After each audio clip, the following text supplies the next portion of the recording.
नमस्कार, संगम न्यूज में आपका स्वागत है। पेश है सुबह की फटाफट खबरें।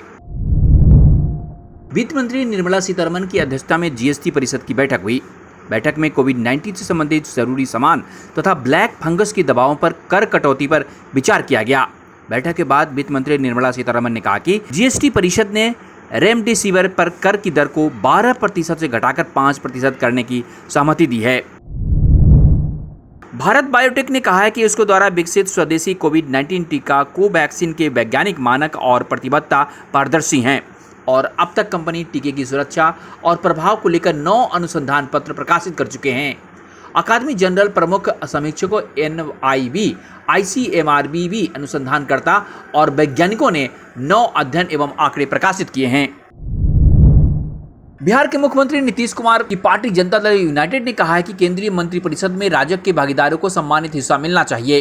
केंद्रीय मंत्रिमंडल विस्तार की चर्चा के बीच पार्टी अध्यक्ष RCP ने इस संबंध में बयान दिया। राष्ट्रीय जनतांत्रिक गठबंधन में जदयू का दूसरा सबसे बड़ा घटक दल है। इस साल की शुरुआत में अपने कार्यकाल की समाप्ति से कुछ महीने पहले मुख्यमंत्री द्वारा पार्टी के शीर्ष पद पर छोड़ने के बाद जदयू के राष्ट्रीय अध्यक्ष बने हैं। पश्चिम बंगाल में बीते दिनों बीजेपी को बड़ा झटका तब लगा जब मुकुल राय ने तृणमूल में वापसी की।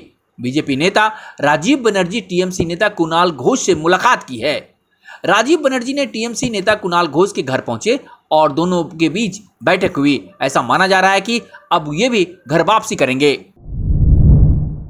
अमेरिका के एक शीर्ष अधिकारी ने सांसदों से कहा कि भारत मजबूत कानून व्यवस्था के साथ दुनिया का सबसे बड़ा लोकतंत्र बना हुआ है, लेकिन अभिव्यक्ति की आजादी पर पाबंदियों समेत भारत सरकार के कुछ कदमों से चिंताएं पैदा हो गई है जो उसके लोकतांत्रिक मूल्यों के परस्पर विरोधी हैं।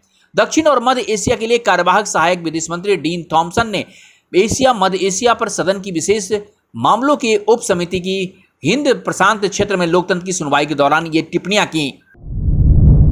चुनावी रणनीतिकार प्रशांत किशोर राष्ट्रवादी कांग्रेस पार्टी के प्रमुख शरद पवार के बीच मुलाकात के एक दिन बाद राष्ट्रवादी कांग्रेस पार्टी के प्रवक्ता ने कहा कि 2024 लोकसभा चुनाव से पहले सत्तारूढ़ भाजपा के खिलाफ रुख रखने वाली पार्टियों के महागठबंधन की जरूरत है। प्रशांत किशोर ने मुंबई स्थित पवार के आवास पर उनसे मुलाकात की थी। करीब 3 घंटे बैठक चली। इस बैठक के बाद राजनीतिक हलकों में अटकलों का बाजार गर्म है। हालांकि बैठक में क्या बात हुई इस बारे में पता नहीं चला है। अभिनेत्री मॉडल आयशा सुल्ताना ने लक्षद्वीप पुलिस में एक भाजपा नेता की शिकायत के बाद देशद्रोह के आरोप का मामला दर्ज किया है। आयशा सुल्ताना पर आरोप है कि उन्होंने एक टीवी बहस के दौरान केंद्र शासित प्रदेश लक्षद्वीप में कोविड-19 के प्रसार के बारे में झूठी खबर फैलाई। गुजरात की भाजपा सरकार ने महात्मा गांधी राष्ट्रीय ग्रामीण रोजगार गारंटी अधिनियम यानी मनरेगा योजना की तारीफ करते हुए कहा कि लॉकडाउन के दौरान पिछले साल अपने गांव में लौटे प्रवासी कामगारों के लिए यह जीवन रक्षक साबित हुई है। राज्य सरकार ने गुजरात में ऊर्जा उत्सर्जन, पर्यावरण और विकास पर कोविड-19 का प्रभाव रिपोर्ट में मनरेगा योजना की तारीफ की है। मुख्यमंत्री विजय रूपाणी ने विश्व पर्यावरण दिवस पर यह रिपोर्ट जारी की थी। मनरेगा ग्रामीण क्षेत्र में न्यूनतम दिहाड़ी पर लोगों को रोजगार देने की गारंटी योजना है। मध्य प्रदेश के मुख्यमंत्री शिवराज सिंह चौहान कोरोना में अनाथ हुए बच्चों को लेकर बयान दिया है। उन्होंने कहा कि हमारे होते हुए प्रदेश में कोई भी बच्चा अनाथ नहीं रहेगा, हर बच्चा सनाथ होगा। उन्होंने आगे कहा कि न केवल ऐसे बच्चे जिनके माँ बाप को कोविड से निधन हुआ है, बल्कि वे सभी बच्चे जो बेसहारा हैं, उनके खाने पीने, शिक्षा, रहने की व्यवस्था सरकार करेगी।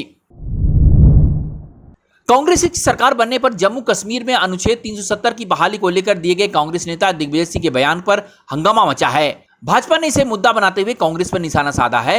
भाजपा ने दिग्विजय सिंह के बयान को टूल किट का हिस्सा बताया। दरअसल क्लब हाउस चैट के दौरान दिग्विजय सिंह ने पाकिस्तानी पत्रकार के सवाल के जवाब में अनुच्छेद 370 हटाने को गलत बताते हुए कांग्रेस की सरकार आने पर इसकी बहाली पर विचार करने की बात कही थी। जी दोस्तों, तो ये थी सुबह की फटाफट खबरें। और भी खबरों के लिए बने रहिए संगम न्यूज के साथ। अगर अभी तक आपने चैनल को सब्सक्राइब नहीं किया तो सब्सक्राइब कीजिए, नोटिफिकेशन बेल भी बजाइए ताकि देश दुनिया की खबरों के साथ ऐसी तत्कालिक खबरें आपको यहीं मिलेगी। नमस्कार।